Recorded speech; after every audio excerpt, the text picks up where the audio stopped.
Welcome to the first episode of Drive, Ride, Eat, Drink. Today we're going to talk about the Kawasaki Vulcan S. Is this a good beginner motorcycle? Stay tuned and find out.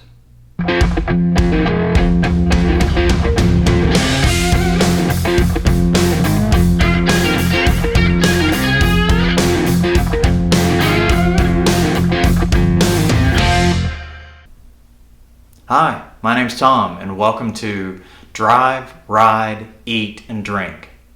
DREAD for short. We're a brand new YouTube channel and we're going to focus on cars and amateur motorsports, motorcycles and how to become a better rider, food and cooking and all things in the kitchen, and maybe some tasting of beer and wine and liquor. As we're a brand new channel, we really don't have any sponsors yet. We'll be working on that for the future. So what would I like to do with this channel? Well, perhaps some auto vlogs, interviews with some of the folks in the car hobby, some of my friends that have interesting vehicles. Similarly with motorcycles, maybe some moto vlogging, if I can, some test rides of interesting bikes. And maybe spend some time in the kitchen with some of my own recipes or doing some interesting cooking. And of course, with libations, tasting of great beers and wines and liquors. So this is episode 1.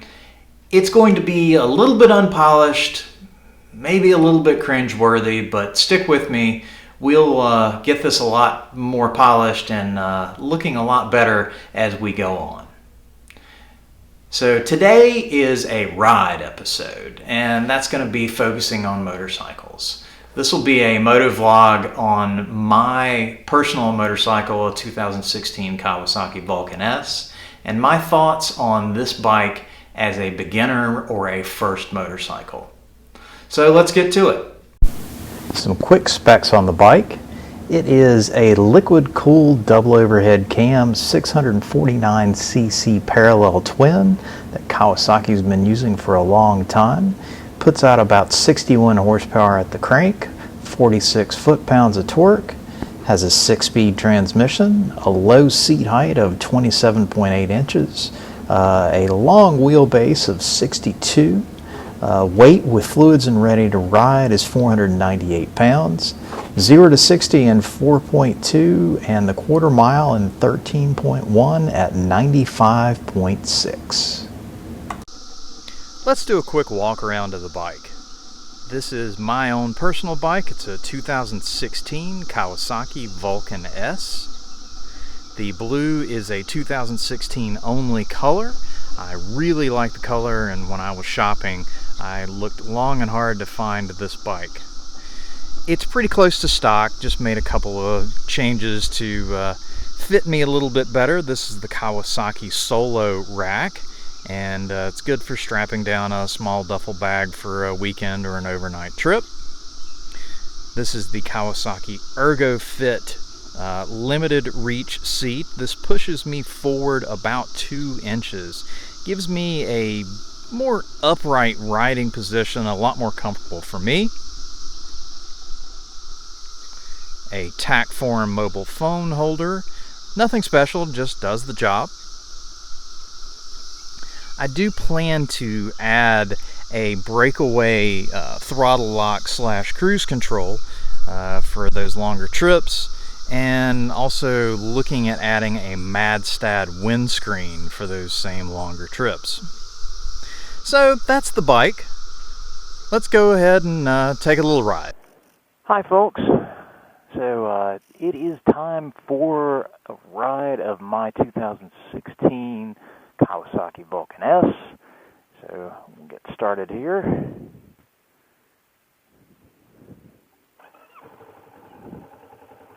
So as we let the bike warm up for a second, I have a bit of a confession. So the walk around of the bike was several weeks ago. Life kind of got in the way. That, and I really didn't want to ride with cicadas bouncing off of my helmet.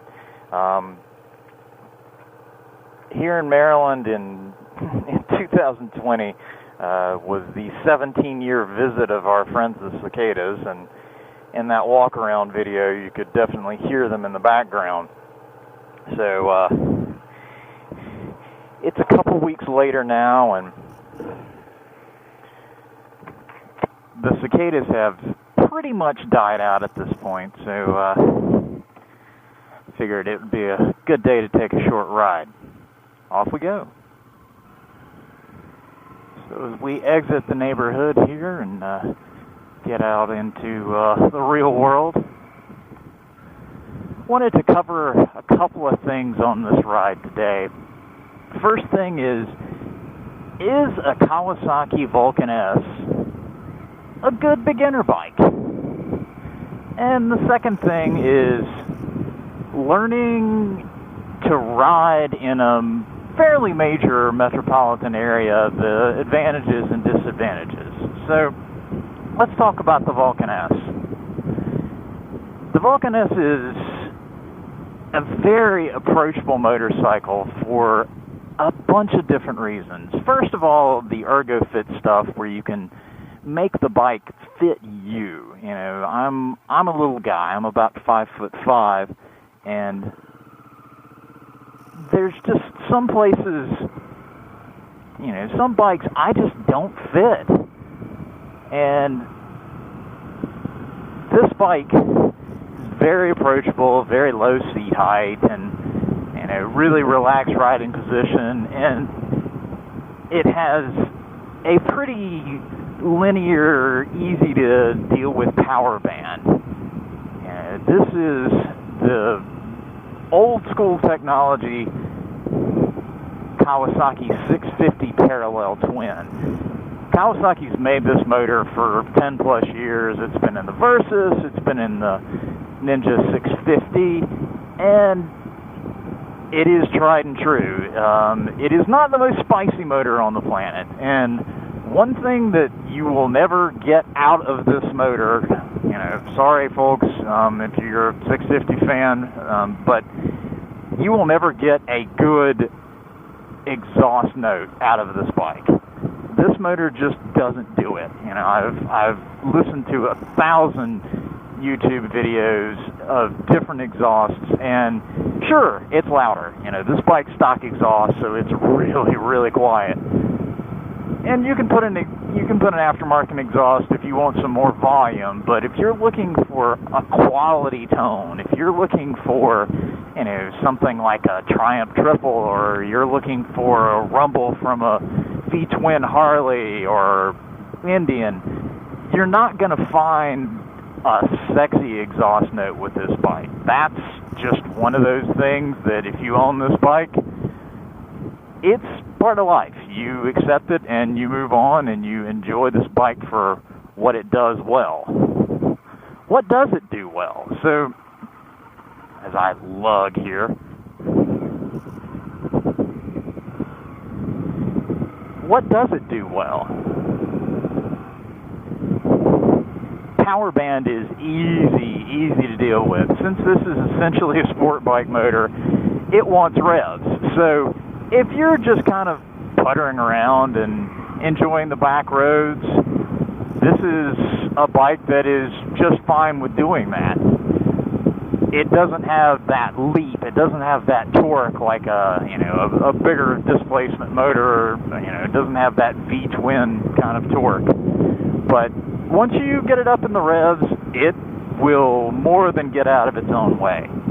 So it's a pretty good power band for an inexperienced rider, and it's not, so dull that you'll immediately outgrow it, but it is, it's a very approachable power band.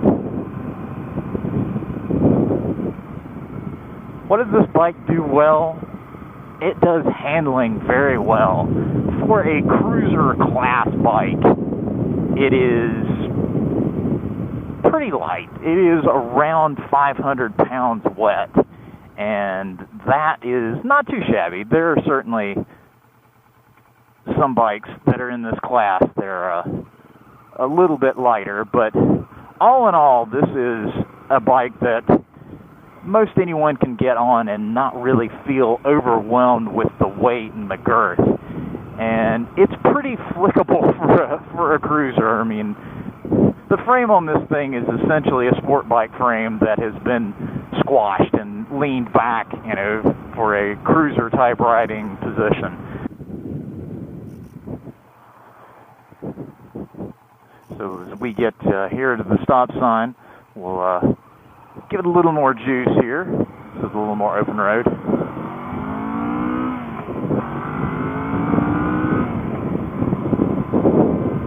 Yeah, it'll scoot. It'll get out of its own way. But it is a completely different riding experience versus a bigger displacement motorcycle. I had the privilege to ride a 2021 Harley-Davidson Sport Glide yesterday. Just took a test ride, as it's something that is interesting me for a potential next bike, and it makes its power completely differently. It has torque, it has twist immediately, and this bike, you need to lean into the throttle to get it to go, but once you lean into it, it is pretty happy. I live outside of DC. I certainly didn't have to learn to ride actually in the city or, in one of the really close-in suburbs, Bethesda or Arlington or Alexandria. I got to learn to ride out here on some of these beautiful back roads. But there's still plenty of people here, and, even on some of these back roads, you will find a little bit of traffic.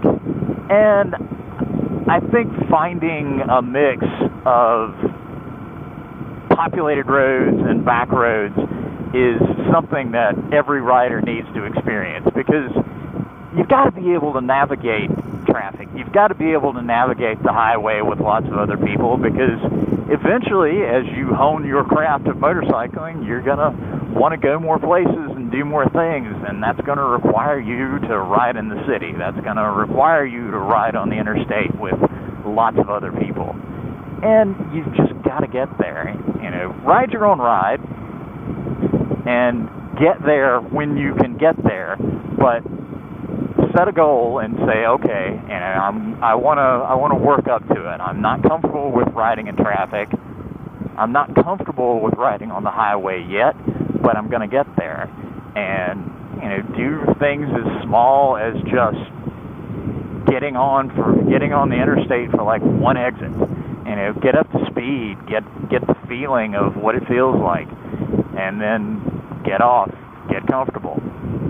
And then keep expanding and, start working into changing lanes and checking your mirrors and understanding, what part of the lane you want to occupy for the most safety. Do you want to be in the left part of the lane so you can be in their mirror? Do you want to be in the right part of the lane, to avoid potholes or something? You just got to, work up to it, build your confidence.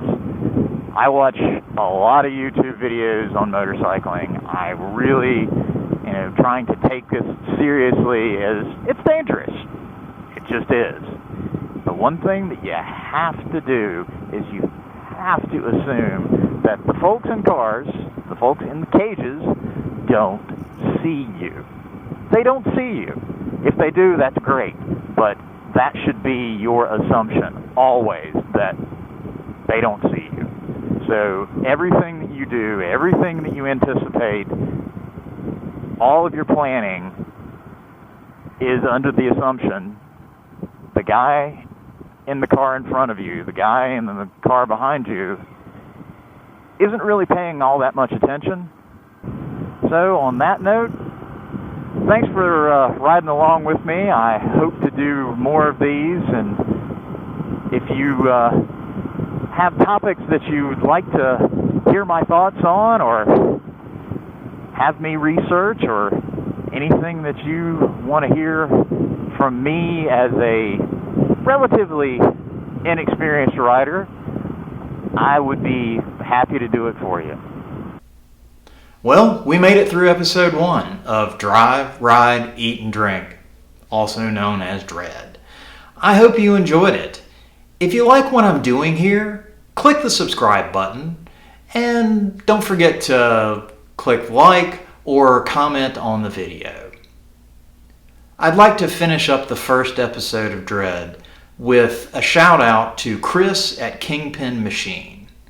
Chris's shop specializes in precision spherical bearing suspension components for Honda and Acura racers. If you're a Honda and Acura racer, you probably already know Chris's reputation if you don't already have his parts on the car. Chris takes an old school approach to quality that you simply will not find anywhere else. If you race a Honda or an Acura, you need to talk to Chris.